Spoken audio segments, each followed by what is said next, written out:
You're listening to an Ono Media podcast.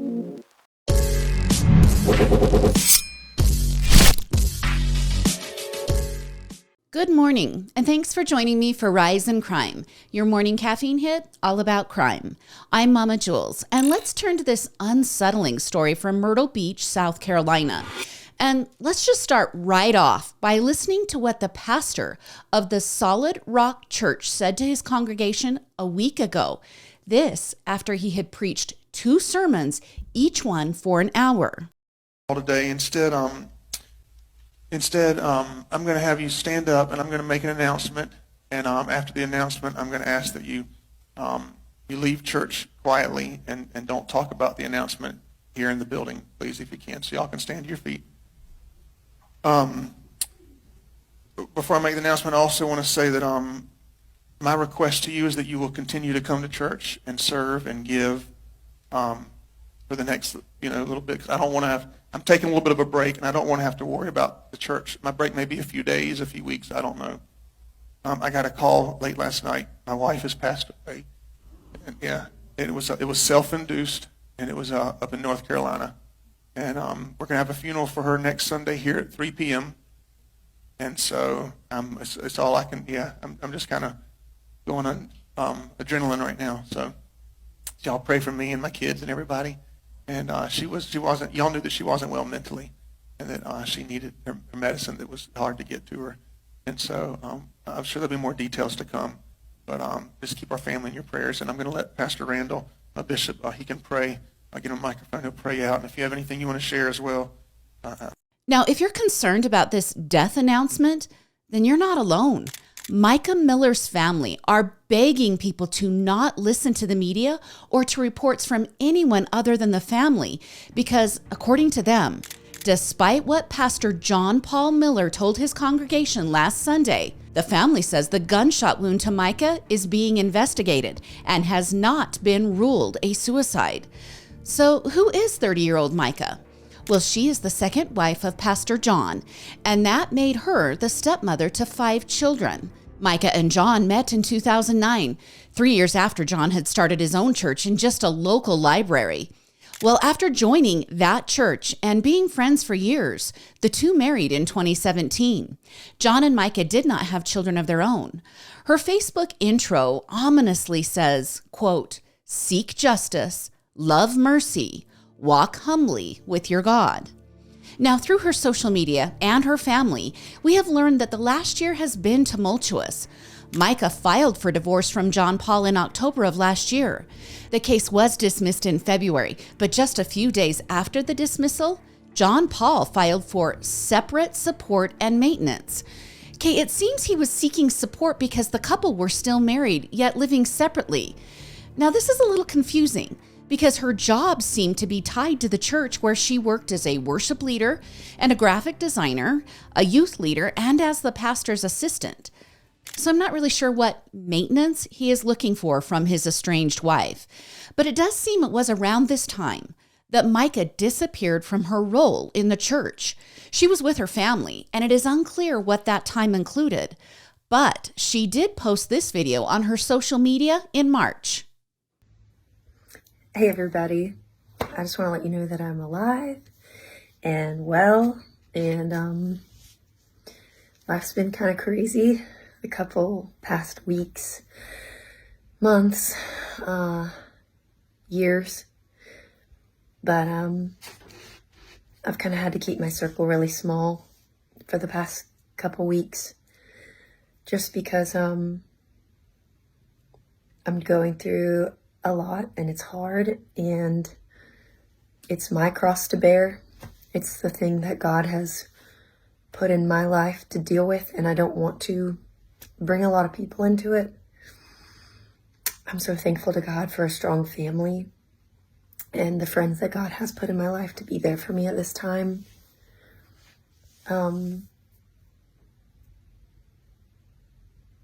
just wanted to share that my heart and my prayer is that the church would stay strong, that y'all would stick together, because the church is God's people.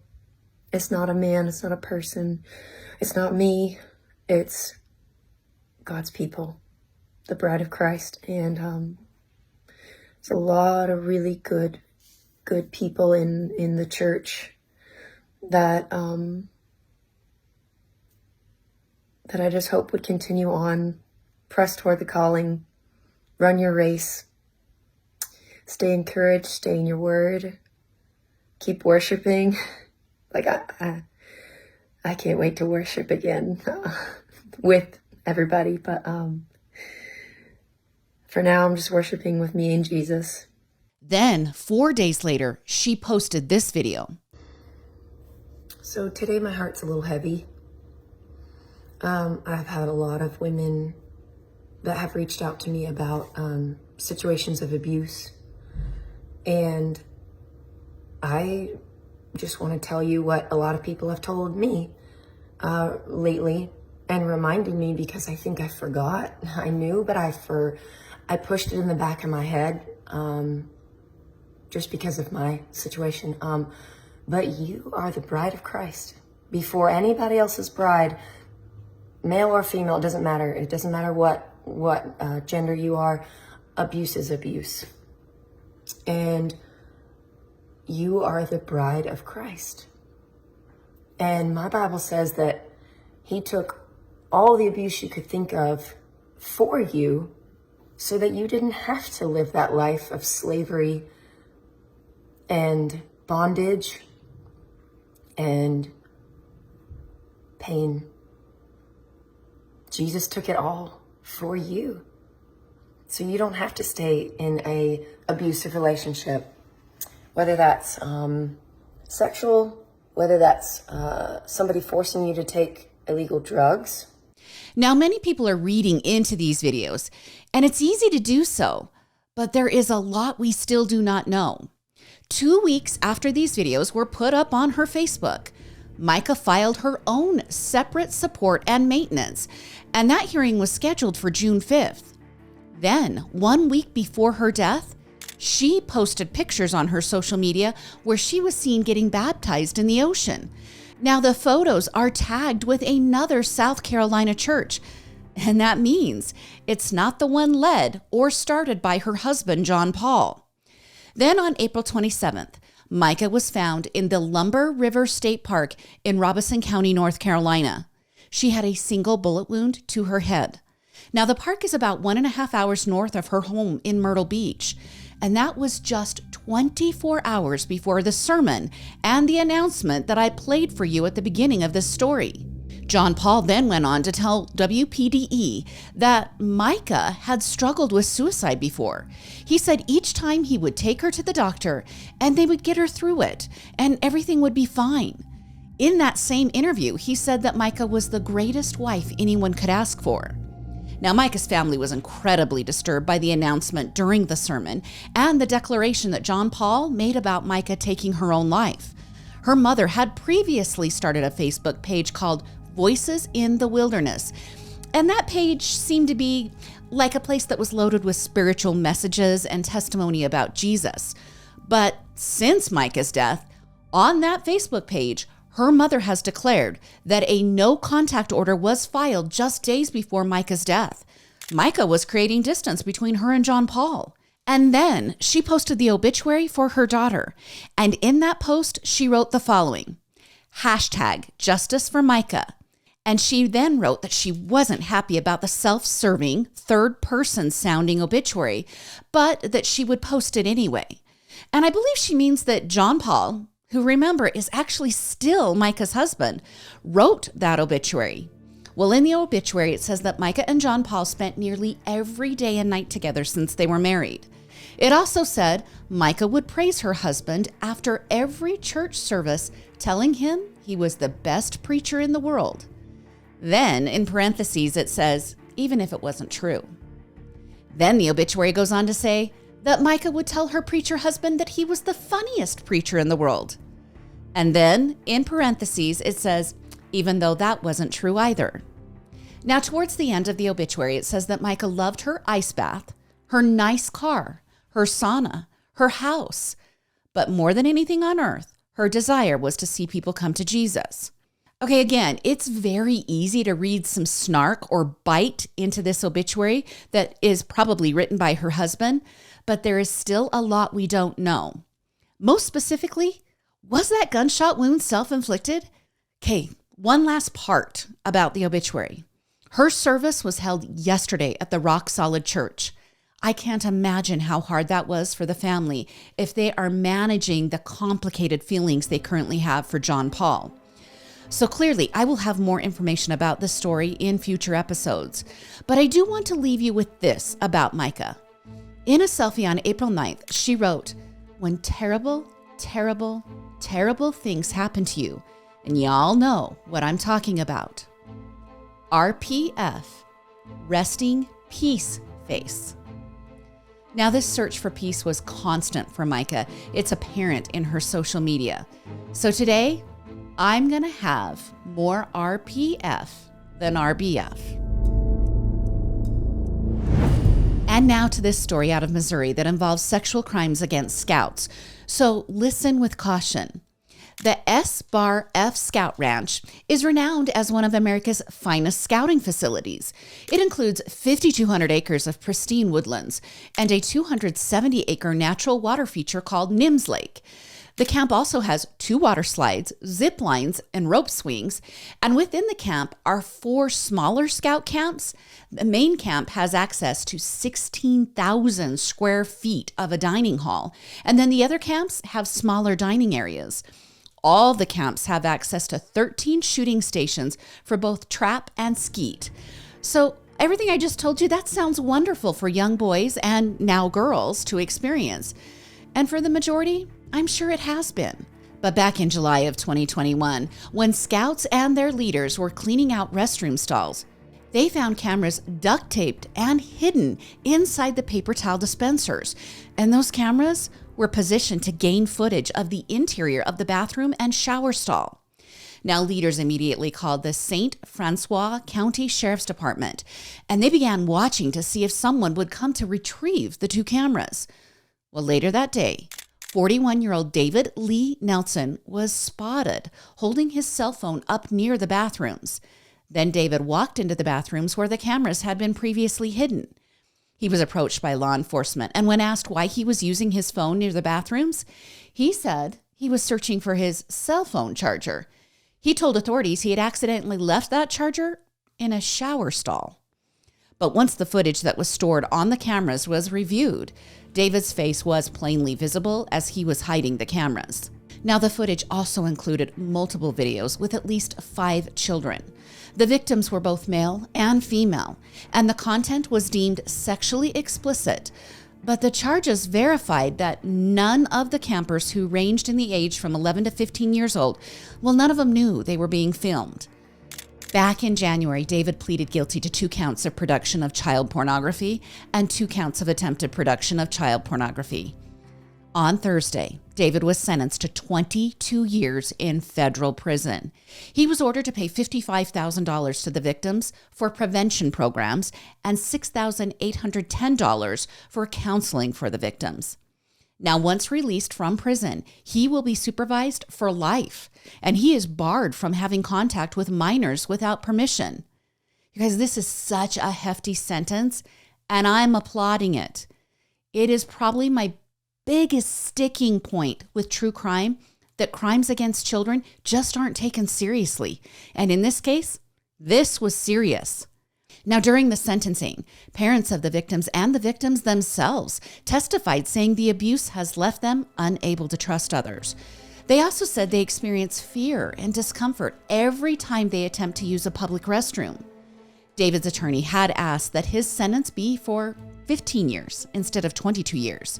He argued that while David had been confined in a jail cell for the last 2.5 years, he had spent most of the time reflecting on the connection between the abuse he perpetrated and the abuse that he endured as a child. His attorney told the court that David had been abused in a shower stall at a Boy Scout camp decades ago. Now, the attorney said David has been wrestling with why he would abuse someone after he himself was abused. Now, the attorney also stated that David is anxiously awaiting the mental health help he will receive while in federal prison. the Boy Scouts of America issued the following statement. The Greater St. Louis Area Council of the Boy Scouts of America places the safety and well-being of our scouts, volunteers, and their families as our top priority. We are saddened, disturbed, and angered by this incident as it runs counter to everything we stand for at the Greater St. Louis Area Council, Boy Scouts of America. Now, this led me to reflect on the organization. My son Mace is an Eagle Scout. He attended camps for most of his teen years, and I was always worried. But I was very open about discussing the possibility of abuse with him. Our scout troop was also made up of leaders who lived within a 4-block radius. Our kids played with their kids. And that doesn't mean it was 100% safe. But there, I think for years, was built in this concept that an organization with over 4 million kids involved and hundreds of churches involved was safe for our kids.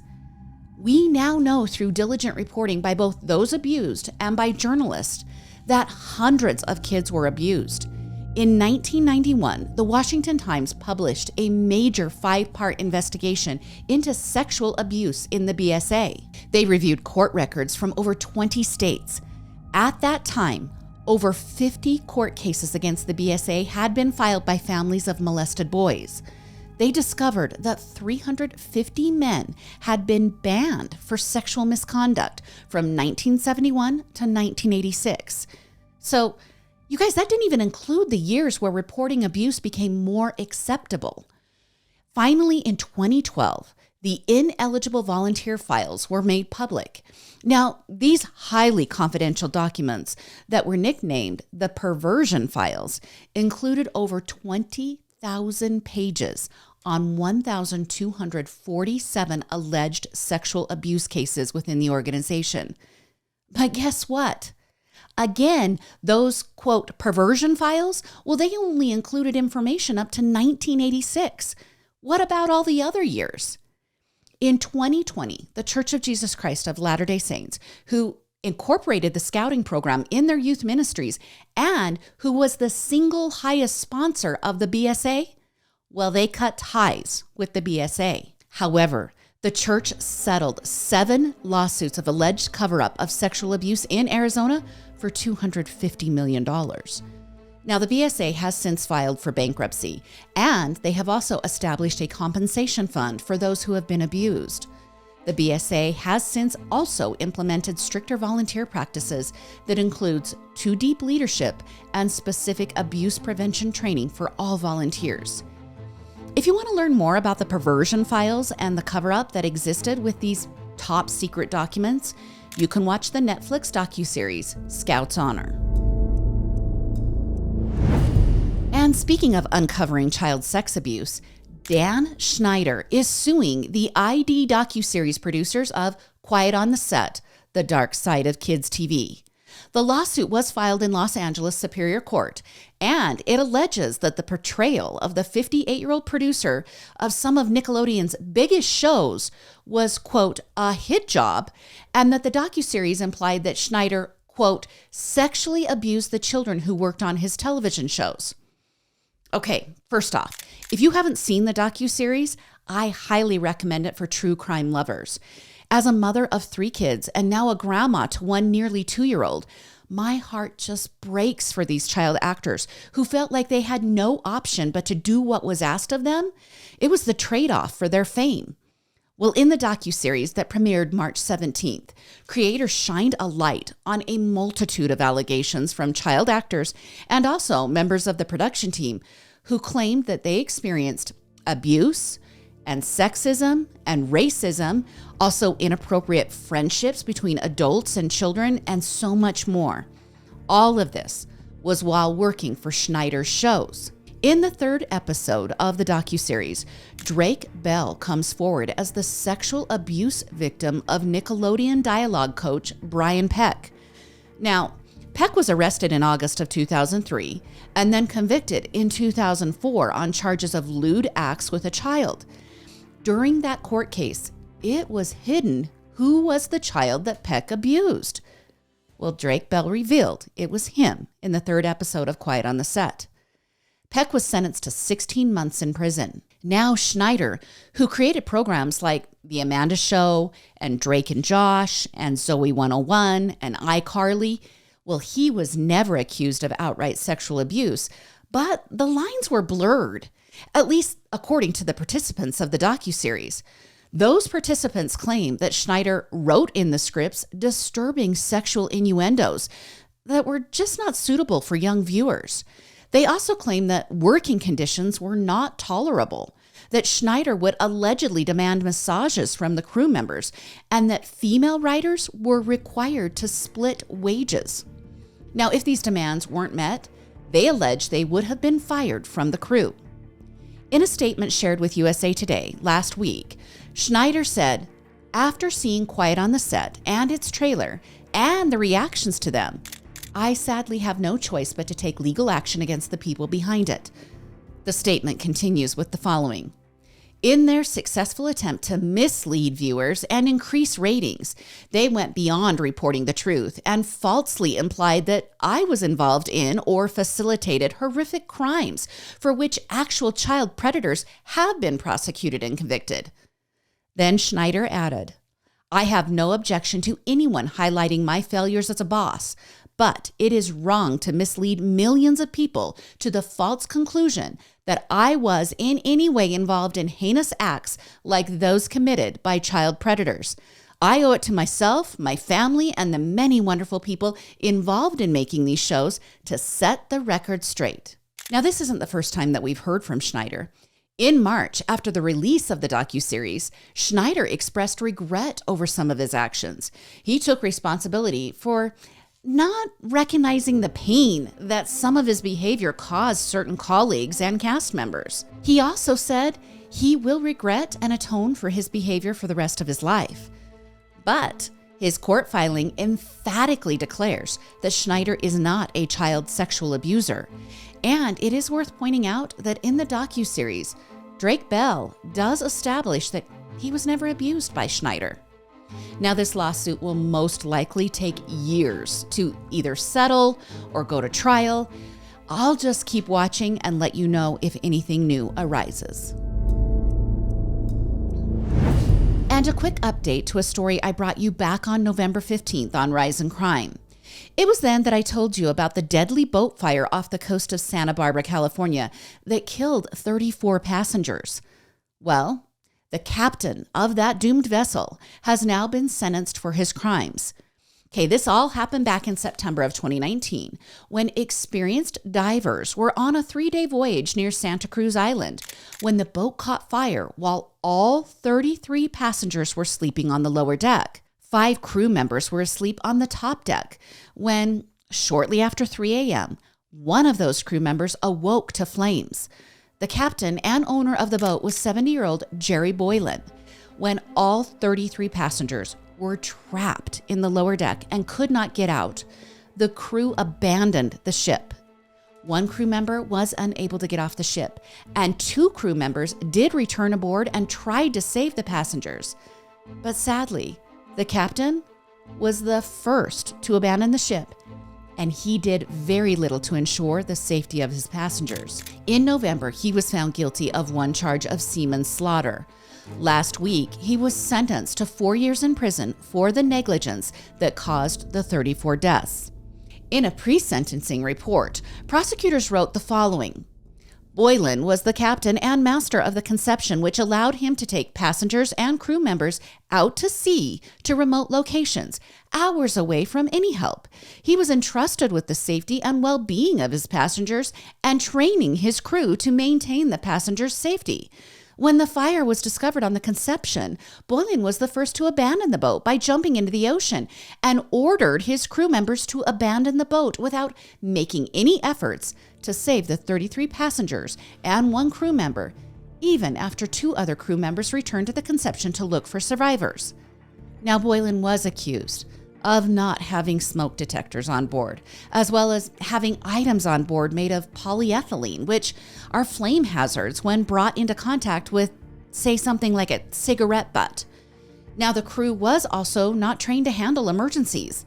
The boat also did not contain the proper equipment to manage a fire, like a fire axe or fire extinguishers. Now, Jerry Boylan could have been sentenced to as much as 10 years in prison, but the judge ultimately settled on 4 years. An official cause of the fire has yet to be determined, despite a comprehensive investigation that included a video filmed below deck that shows the trapped passengers screaming and saying they can't find an exit. Now, the prevailing theory is that the fire originated in a trash bin that was located below the stairs, which is why the exit was engulfed in flames. Now, the families of the victims are still working through a lawsuit that they filed against the U.S. Coast Guard. They allege the inspectors of the Conception allowed the boat to continue being operated with substandard safety systems.